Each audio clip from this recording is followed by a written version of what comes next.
వి news తెలంగాణకు స్వాగతం. బులెటిన్లో ముందుగా హెడ్లైన్స్.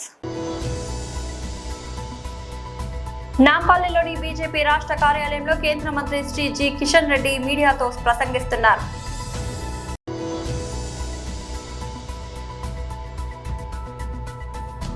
తెలంగాణ భవన్లో బీఆర్ఎస్ నాయకుల పత్రికా సమావేశం.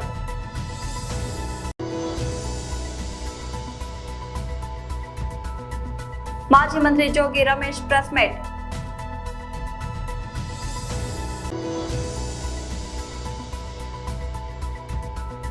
అమ్మఒడి తల్లిపాల ఫీడింగ్ కేంద్రాన్ని ప్రారంభించిన మంత్రి సీతక్క.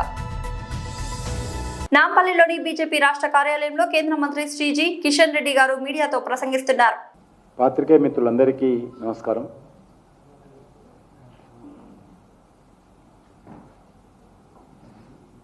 భారత ప్రధానమంత్రి శ్రీ నరేంద్ర మోడీ గారు ఈ నెల 10వ తేదీ ఆదివారం సాయంకాలం 4 గంటలకు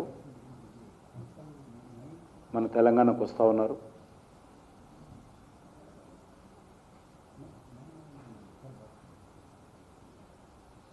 పార్లమెంట్ ఎన్నికల తర్వాత శ్రీ నరేంద్ర మోడీ గారు మూడోసారిగా దేశ ప్రజల ఆశీస్సులతో పదవీ బాధ్యతలు చేపట్టిన తర్వాత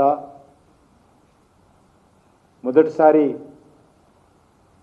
వారు హైదరాబాద్ నగరానికి వస్తూ ఉన్నారు, తెలంగాణకు వస్తూ ఉన్నారు. గత పార్లమెంట్ ఎన్నికల్లో తెలంగాణ ప్రజలు పెద్ద ఎత్తున భారతీయ జనతా పార్టీని ఆశీర్వదించిన విషయము, సగం సీట్లు మోడీ గారి నాయకత్వంలో బీజేపీని గెలిపించిన విషయము, పెద్ద ఎత్తున ఓట్ల శాతం కూడా అన్ని గ్రామాలలో అన్ని జిల్లాలలో పెరిగిన విషయం మీకు అందరికీ తెలుసు. ఆ తర్వాత వారు ఈ మే 10వ తేదీ నాడు ఎన్నికల సభ అయినటువంటి ఎల్బీ స్టేడియంలో జరిగినటువంటి సభ తర్వాత వారు 10వ తేదీ మన హైదరాబాద్ సిటీకి వస్తూ ఉన్నారు. మీకు అందరికీ తెలుసు. ఆ తర్వాత పార్లమెంట్ ఎన్నికలు కాగానే భారతీయ జనతా పార్టీ సభ్యత్వ సేకరణ జరగడము, పెద్ద ఎత్తున సుమారు 40 లక్షల మంది మరి సభ్యత్వం తెలంగాణలో పెరగడము, ఆ తర్వాత పోలింగ్ బూత్ స్థాయి పార్టీ కమిటీలు, ఆ తర్వాత క్రియాశీలక సభ్యత్వము, మండల కమిటీలు, జిల్లా కమిటీలు, రాష్ట్ర కమిటీ ఏర్పాటు చేయడము, ఈ మధ్యలోనే పట్టభద్రుల నియోజకవర్గానికి సంబంధించినటువంటి ఎన్నికలు జరగడము, అందులో ఒక టీచర్ స్థానము, ఒక గ్రాడ్యుయేట్ స్థానము భారతీయ జనతా పార్టీ కొత్తగా మరి ఉత్తర తెలంగాణకు సంబంధించి గెలుపొందిన విషయం కూడా మీకు అందరికీ తెలుసు. అనేక కారణాల కారణంగా వారి ప్రోగ్రామ్స్ వాయిదా పడింది. తెలంగాణ భవన్లో బీఆర్ఎస్ నాయకుల పత్రికా సమావేశం. రాజకీయ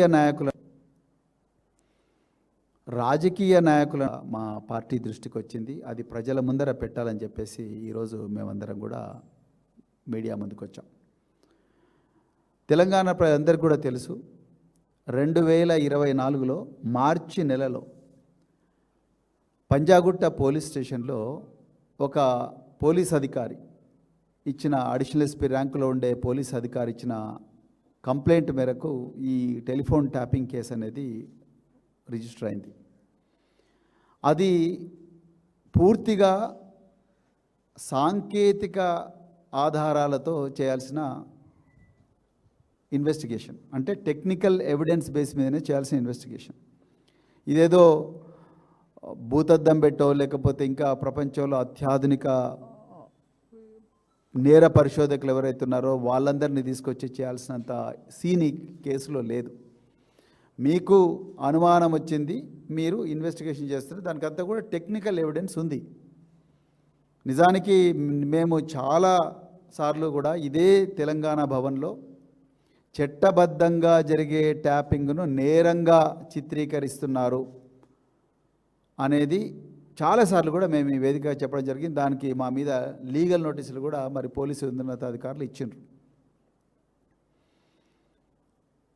2024 మార్చిలో అయిన కేసు, దానికి ఒక స్పెషల్ ఇన్వెస్టిగేషన్ టీంను పెట్టిండ్రు.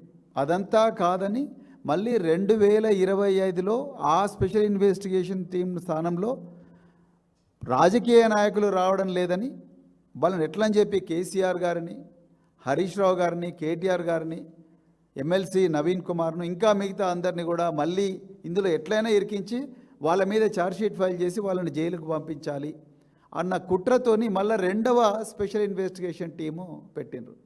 ఈ భారతదేశ చరిత్రలో ఒక ఇన్వెస్టిగేషన్ టీము పెట్టి మళ్ళీ 2వ ఇన్వెస్టిగేషన్ టీము మళ్ళీ పెట్టి ఇంతవరకు కూడా ఏమీ చేయకుండా ఉన్న ఇది డిపార్ట్మెంట్ ఏదైనా అంటే మరి తెలంగాణ పోలీస్ డిపార్ట్మెంట్, అది కూడా మరి దానికి హోంమంత్రి, ముఖ్యమంత్రి రేవంత్ రెడ్డి గారే చేస్తూ ఉన్నారు. మరి అంత ఘనమైన నేరం ఏం చేసిండు ఇక్కడ?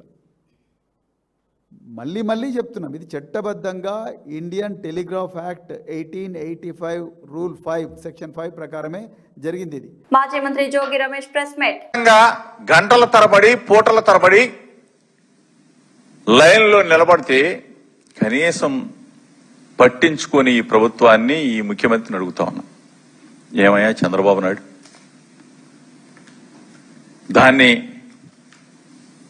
డైవర్ట్ చేయటం కోసం డైవర్షన్ పాలిటిక్స్ చేసి చంద్రబాబు నాయుడిని అడుగుతా ఉన్నా, ఈ ప్రభుత్వాన్ని అడుగుతా ఉన్నా. నీ తాబేదారు పత్రిక, ఈనాడు పత్రిక, జగనన్న కాలనీ నిలువెత్తు దోపిడి అనే ఒక శీర్షిక, ఒక హాఫ్ పేజీ ఎదర, లోపల ఒక ఫుల్ పేజీ, మొత్తం. నేను ఈనాడు పత్రిక రామోజీరావు గారి కొడుకు చెరుకూరు కిరణ్ కూడా అడుగుతా ఉన్నాం, బాబు ప్రశ్నించాల్సింది 31 లక్షల ఇళ్ల స్థలాలు ఇచ్చిన వైఎస్ఆర్ కాంగ్రెస్ పార్టీని కాదు, మనసున్న గొప్ప వ్యక్తి జగన్మోహన్ రెడ్డి గారిని కాదు, 31 లక్షల మందికి అక్షరాల నీకు లెక్కలు కావాలంటే ఇస్తా. చెరుకూరి కిరణ్కి చెప్తా ఉన్నా, చంద్రబాబు నాయుడికి చెప్తా ఉన్నా, చంద్రబాబు నాయుడు రాపిస్తేనో, చంద్రబాబు నాయుడు డైవర్షన్ చేస్తేనో నువ్వు రాశావు. మీ ఇద్దరు కూడా చెప్తా ఉన్నా, అక్షరాల 31 లక్షల మందికి ఈ రాష్ట్రంలో జగన్మోహన్ రెడ్డి గారు ముఖ్యమంత్రిగా SC, ST, BC, minority, OBC, అగ్రవర్ణ పేదలందరికీ కూడా 31 లక్షల మంది అక్క చెల్లెమ్మలకి, 31 లక్షల మంది అక్క చెల్లెమ్మలంటే ఇంటికి ముగ్గురు వేసుకుంటే సుమారుగా 1 కోటి మంది జనానికి లబ్ధి చేకూర్చిన ఏకైక వ్యక్తి భారతదేశ చరిత్రలో. 29 రాష్ట్రాలుంటే ఏకైక ముఖ్యమంత్రి జగన్మోహన్ రెడ్డి గారు అని చెప్పేసి గుండెల మీద చేసుకుని 1 కోటి మంది జనం చెప్తా ఉన్నారు. అంటే చంద్రబాబు నాయుడు అంతకుముందు ఒక 14 సంవత్సరాలు పరిపాలన చేశాడు, ఇప్పుడు ఒక 2 సంవత్సరాలు చేశాడు. 16 సంవత్సరాల కాలంలో చంద్రబాబు నాయుడు ప్రశ్నిస్తా ఉన్నా, అడుగుతా ఉన్నా, మీ ద్వారా అడుగుతా ఉన్నా, నీ పేరు మీద ఎక్కడైనా ఏ ఊర్లో అయినా 1 సెంటు స్థలం ఇచ్చి ఇది చంద్రబాబు నాయుడు కాలనీ అని కానీ, లేకపోతే ఇది చంద్రన్న కాలనీ అని కానీ చెప్పేసి నువ్వు చెప్పగలిగే దమ్ము నీకు ఉందా అని చెప్పి చంద్రబాబు నాయుడు అడుగుతున్నావు. పిల్లల దత్తత విషయంలో తల్లిదండ్రులు అత్యంత జాగ్రత్తగా ఉండాలని, మధ్యవర్తుల మాటలు నమ్మి మోసపోవద్దని తెలంగాణ మంత్రి సీతక్క సూచించారు. దత్తత తీసుకోవాలనుకునే వారు అధికారికంగా ICDS ను మాత్రమే సంప్రదించాలని స్పష్టం చేశారు. బహిరంగ ప్రదేశాల్లో శిశువులకు పాలు పట్టే సమయంలో తల్లులు ఎదుర్కొంటున్న ఇబ్బందులను గుర్తించి కాచిగూడ బస్ టెర్మినల్లో అమ్మఒడి తల్లిపాల ఫీడింగ్ కేంద్రాన్ని సీతక్క ప్రారంభించారు. ఈ సందర్భంగా ఆమె మాట్లాడుతూ ఈ సూచనలు చేశారు. ఇలాంటి అమ్మఒడి తల్లిపాల ఫీడింగ్ కేంద్రాలను రాష్ట్ర వ్యాప్తంగా ఉన్న రైల్వే స్టేషన్లు, బస్టాండ్లు, జనం రద్దీగా ఉండే ప్రాంతాల్లో ఏర్పాటు చేయడమే తమ ప్రభుత్వ లక్ష్యమని ఆమె తెలిపారు. ముఖ్యంగా సమ్మక్క సారలమ్మ జాతర వంటి భారీ జన సమూహాలు ఉండే చోట తల్లుల కోసం ప్రత్యేక ఏర్పాట్లు చేస్తున్నట్లు వెల్లడించారు. ఎమ్మెల్యే కాలేరు వెంకటేష్, హైదరాబాద్ జిల్లా కలెక్టర్ ప్రియాంక, ఇతర ఉన్నతాధికారులతో కలిసి మంత్రి ఈ కార్యక్రమంలో పాల్గొన్నారు. కరీంనగర్ జిల్లా ఇల్లంతకుంట మండలం టేకుర్తి గ్రామంలో గ్రామ సర్పంచ్ తోడేటి శ్రీనివాస్, గ్రామ జీపీఓ జక్కా రాజేష్ అకారణంగా బెదిరింపులకు గురి చేస్తున్నారని ప్రభుత్వ అధికారులను పోలీసు సిబ్బందిని వేడుకుంటున్నట్లు ఐటీ మహేష్ మీడియా సమావేశంలో ఆరోపించారు.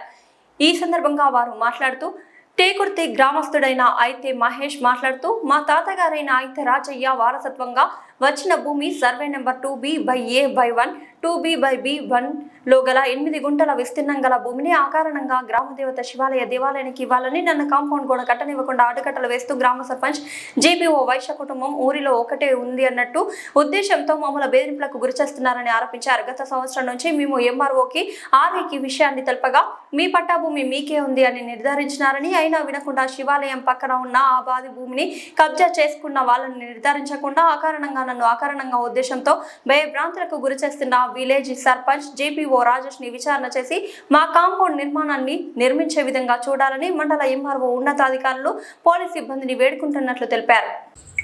మా విలేజ్ టేకుర్తి. నా పేరు ఐతే మహేష్, మా డాడీ పేరు ఐతే వెంకటేశ్వర్లు. మాకు బస్టాండ్లో గల 1-18 గల హౌస్ నెంబర్లో మాకు సర్వే నెంబర్ ప్రకారం 2వ సర్వే నెంబర్లో 8 గుంటల భూమి ఉన్నది. అయితే మాకు మా ఇల్లు చుట్టూ ప్రహారీ గోడ నిర్మాణం కొరకు మేము 8 నెలల నుంచి తిప్పలు పడుతున్నాము. మా సర్పంచ్ వచ్చినాక, సర్పంచ్ రాకముందు మాకు ఏం చెప్పినాయి అంటే, నేను సర్పంచ్ నిలబడతా, నేనే చూసుకుంటా బిడ్డ, అది గవర్నమెంట్ ల్యాండ్ కాదు, మీ అసైన్ ల్యాండ్ కాదు, అది మీ పట్టా జాయని మీ తాతల నుంచి నాస్తే ఏదైనా ఉంటే మర్యాదపూర్వకంగా జరుగు అని అడుగుదాం, దాని ప్రకారంగా చేద్దాం అది అని అన్నాడు. అయితే సర్పంచ్ ఎక్కినాక అదే సర్పంచ్ గారు మాట మార్చిండు. నేను చేయలేను, అట్లా అందరూ నాకు కంప్లైంట్ ఇస్తారని మాట్లాడిండు. ఇప్పటి వరకు కూడా ఎలాంటి అప్లికేషన్ గ్రామ పంచాయతీకి రాయలేదు ఎవరు. ఏమన్నా అంటే వాళ్ళు ఫోన్ చేస్తారు, వీళ్ళు ఫోన్ చేస్తారు అని బెదిరింపులకు చర్యలకు పాల్పడుతున్నారు. అయితే సర్పంచ్ నిలబడ్డాక 1 నెల తర్వాత గ్రామ పంచాయతీ పిలిపించుకొని నీ పట్టా భూమి కాదంటలేను బిడ్డ, ఒక 2-3 నెలలు ఆగు అన్నాడు. నేను ఒక శివాలయం కమిటీని ఏర్పాటు చేస్తా, దాని ప్రకారంగా కమిటీ ఎట్లా చెప్తే గట్టిందామని చెప్పిండు. సరే అని నేను కూడా ఉన్నా, అందులో నేను కూడా ఒక మెంబర్నే. కమిటీలో నిలబడ్డాం, మాట్లాడినాం, 4-5 సార్లు చర్చలు కూడా జరిపినాం. అప్పుడు ఏం మాట్లాడినా కానీ మా చుట్టుపక్కల ఉన్నోళ్ళు జరిగితే నువ్వు జరగచ్చు, గుడికి సంబంధించిన జాగా మనకు డెవలప్మెంట్ కొరకు కావాలంటే చుట్టూ జరిగినప్పుడు నువ్వు జరుగుతావు అని చెప్పిర్రు. సరే అలానే అయితే ఇప్పటికే నేను బేస్మెంట్ కట్టుకున్నా. ఆ బేస్మెంట్ కట్టుకున్నప్పుడు కూడా నాకు ప్రాబ్లం చేస్తే ఊళ్ళో అందరూ అడిగితే సరే అని ఒక గజం ఎక్స్ట్రా ఇడిచిపెట్టినా. ఫస్ట్ గజం ఇడిచిపెట్టినా, తర్వాత ఇంకో గజం ఇడిచిపెట్టినా. దారికే కదా, ఊరి మెరుగ్కే కదా అని నేను కూడా ఇడిచిపెట్టినా. నా పని నేను బేస్మెంట్ అని కట్టుకున్నా. మళ్ళీ ఇప్పటికి కూడా అలాగే నన్ను బెదిరింపులకు చర్యలకు పాల్పడుతున్నారు. మొన్న గ్రామ పంచాయతీకి పిలిపించి సర్పంచ్ గారు అందరితో మాట్లాడి మేము నిర్ణయించుకున్నాం. మాకు ఇప్పటికీ గజం జరిగినవో 2 గజాలు జరిగినవో నాకు తెలియదు, అది నేను రాకముందు జరిగింది. నాకు ఇప్పుడు ఇంకొక 2-3 గజాలు జరుగు అని మాట్లాడుతున్నారు సర్పంచ్ గారు. అయితే అందరూ గ్రామ పంచాయతీలకు పిలిపించి మమ్మల్ని మాట్లాడి, ఒకవేళ నువ్వు 2 ఆప్షన్లు ఇస్తున్నా, మీకు ఒక ఆప్షన్ ఏమో నువ్వు జరగకపోతే నీకు గ్రామ పంచాయతీ తరఫున ఎటువంటి పర్మిషన్లు కావాలన్నా ఇయ్య అంటుండు. నువ్వు ఇల్లు కట్టుకున్నా అన్న దేనికైనా గ్రామ పంచాయతీ తరఫున ఇయ్య అంటుండు. ఇంకో ఆప్షన్ ఏంటంటే, నువ్వు ఒకవేళ జరగకపోతే మాత్రం ఇది గ్రామ పంచాయతీ అంటే నా పట్టా ల్యాండే, సర్వే నెంబర్ కూడా ఉన్నది, ఈ భూమిని జీపీఓ గారితో అనిపిస్తుండు. అందరు కలిపి మేము గ్రామ పంచాయతీ తీర్మానం చేసి జాగా మొత్తం వాళ్ళ గ్రామ పంచాయతీ రాపిద్దా అని బెదిరింపు చర్యలకు పాల్పడుతున్నారు. ఇది ఇప్పుడు ఈ రోజు ఉన్న మేము కొన్న భూమి కాదు, ఇది మేము మధ్యలో వచ్చిన భూమి కాదు, మా తాత ముత్తాతల నుంచి ఉన్న భూమే. ఆ గుడి కూడా శివాలయం గుడి ఉన్నది, ఆ గుడి కూడా మా తాత చిన్న తాత పట్టాలే ఉన్నది. అయినా మాకు అవసరం లేదు, కావాలంటే దారి మందం విడిచిపెట్టాం. మాకు ఇప్పటికే 2 గజాలు విడిచిపెట్టినా. మేము ఆల్రెడీ బేస్మెంట్ కట్టుకున్నా, 1,50,000-1,50,000 దాకా ఖర్చు పెట్టుకున్నా, నేను బేస్మెంట్ కట్టుకున్నా. అయినా ఇప్పుడు జరుగు అని మమ్మల్ని బెదిరిస్తున్నారు. ఊళ్ళో ఎవరు లేరు, నువ్వు నువ్వు ఎట్లా బతావు, ఊళ్ళో నువ్వు ఎట్లా బతావు అని మమ్మల్ని బెదిరిస్తున్నారు. ఊళ్ళో మాకు కొమ్మట్లు ఎవరు లేరు, అందరు వేరు, నువ్వు ఎట్లా ఉంటావని అని నాకు బెదిరింపు చర్యలు బాగా వస్తున్నాయి.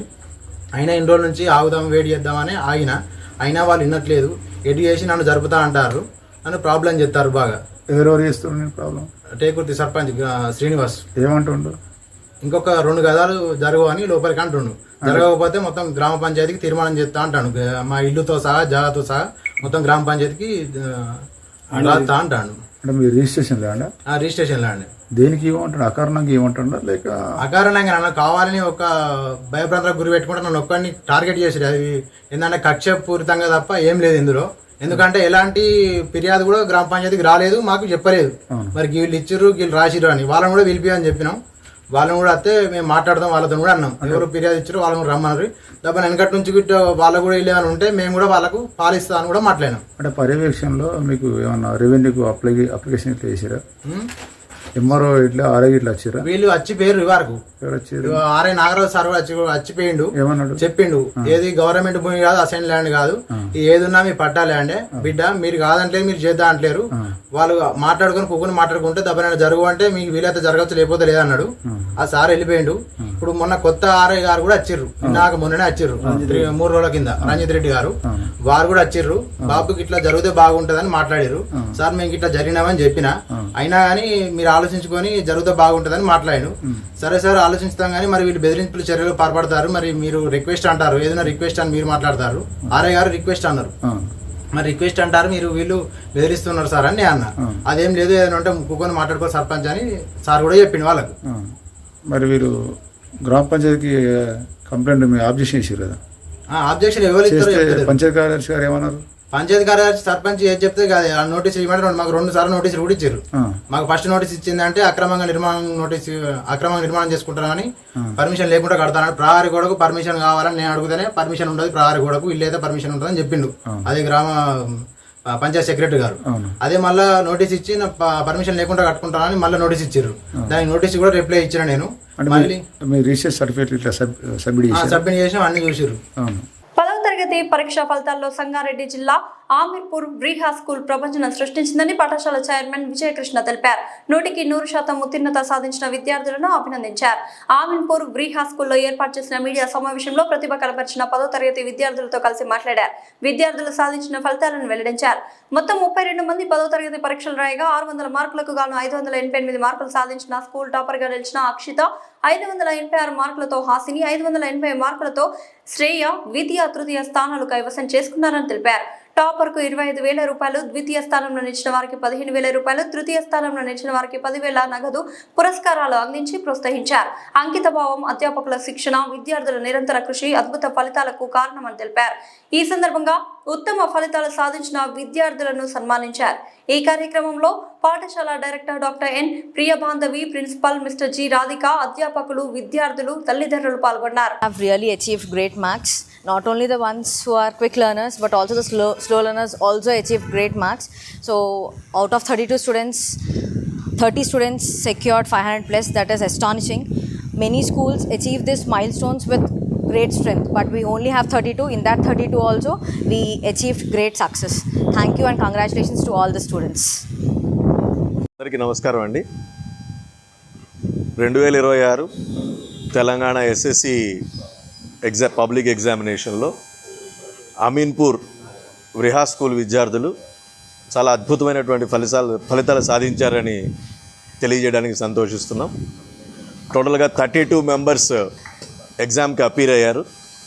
100% రిజల్ట్ తోటి అందరూ స్టూడెంట్స్ పాస్ అవ్వడం జరిగింది.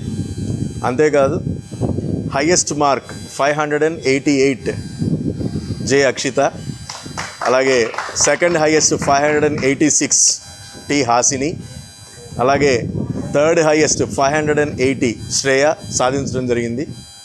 అంతేకాకుండా 570 ఆ పైన మార్కులు సాధించిన వాళ్ళు ఈ ముగ్గురితో కలిపి 11 మంది ఉన్నారు. 11 మెంబర్స్ 570 ప్లస్ స్కోర్ చేశారు. At the same time 550 plus 18 members score చేశారండి. అలాగే out of 32 members 30 students 500 plus score చేయడం జరిగింది. అలాగే మ్యాథమెటిక్స్లో 10 మెంబర్స్ అంటే 1:3 ఎవ్రీ 3 స్టూడెంట్స్లో ఒక స్టూడెంట్ మ్యాథ్స్లో 100 అవుట్ ఆఫ్ 100 మార్క్స్ స్కోర్ చేయడం జరిగింది. అలాగే తెలుగులో ఒక 100, సోషల్లో 200, హిందీలో కూడా ఒక 100 మార్క్స్ స్కోర్ చేయడం జరిగింది మా విద్యార్థులు. దీనికి కారణం ఆర్ డెడికేటెడ్ టీచర్స్ వాళ్ళ యొక్క ప్లానింగ్ కానీ వాళ్ళ యొక్క ఎగ్జిక్యూషన్ కానీ పర్ఫెక్ట్గా ఉండడం, అలాగే స్టూడెంట్స్ తాలూకు డిసిప్లిన్, టీచర్స్ చెప్పింది శ్రద్ధగా వింటూ వాళ్ళు ఇచ్చినటువంటి ఇన్స్ట్రక్షన్స్ని తూచా తప్పకుండా ఫాలో అవుతూ అద్భుతమైన ఫలితాలు వాళ్ళు సాధించారు. సో వారికి ఈ సందర్భంగా విద్యార్థులందరికీ అభినందనలు తెలుపుతున్నాం, అలాగే టీచర్స్కి కూడా. ఈ మార్క్స్ వచ్చినందుకు మేము విద్యార్థులకి కొన్ని క్యాష్ అవార్డ్స్ కూడా అనౌన్స్ చేయడం జరిగింది. అవి వారికి మా స్కూల్ యాన్యువల్ డేలో ఇస్తాం. ఎవరైతే 580+ స్కోర్ చేశారో వాళ్ళందరికీ ఈచ్ వన్ 25,000 క్యాష్ అవార్డ్, అలాగే 570+ స్కోర్ చేశారో వాళ్ళందరికీ ఈచ్ వన్ 15,000 క్యాష్ అవార్డు ఇవ్వడం జరుగుతుంది. గాయని మంగ్లీ ఆరోపణలు ఎదుర్కొంటున్న మైక్రో ఫైనాన్స్ కేసులో సంచలన విషయం వెలుగులోకి వచ్చింది. ఈ కేసు విచారణలో భాగంగా మంగ్లీ సోదరుడు శివ చౌహాన్ బ్యాంకు ఖాతాలను పోలీసులు పరిశీలించగా 3 సార్లు డబ్బులు వచ్చినట్లు గుర్తించారు. రమావత్ మధు బ్యాంక్ ఖాతా నుంచి శివ అకౌంట్ కు పెద్ద మొత్తంలో డబ్బులు వచ్చాయని తెలిపారు. దీనితో రహమత్ మధు బ్యాంకు ఖాతాను పోలీసులు జప్తు చేశారు. మధు, హిమాకాంత్ రెడ్డి, శివ చౌహాన్ల బ్యాంకు ఖాతా వివరాలను అందజేయాలని బ్యాంకులకు పోలీసులు లేఖ రాశారు. మైక్రో ఫైనాన్స్ పేరిట అధిక లాభాలు వస్తాయని నమ్మించి మంగ్లీ, ఆమె సోదరుడు మరికొంతమంది కలిసి కోట్లాది రూపాయలు మోసం చేశారని సికింద్రాబాద్ కు చెందిన న్యాయవాది సుబ్బారావు ఆరోపణలు చేశారు.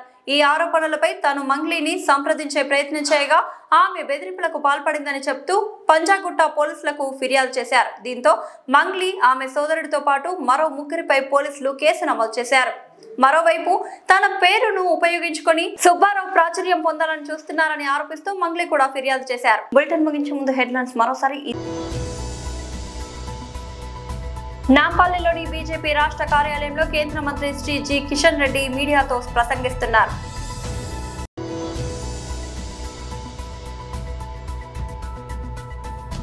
తెలంగాణ భవన్లో బీఆర్ఎస్ నాయకుల పత్రికా సమావేశం.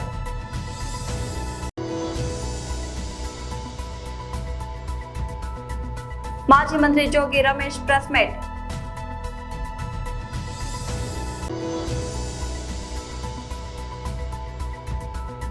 అమ్మఒడి తల్లిపాల ఫీడింగ్ కేంద్రాన్ని ప్రారంభించిన మంత్రి సీతక్క. ఇది వాళ్ళ బులెటిన్ అప్డేట్. మరొక బులెటిన్లో మళ్ళీ కలుద్దాం. అంతవరకు సెలవు.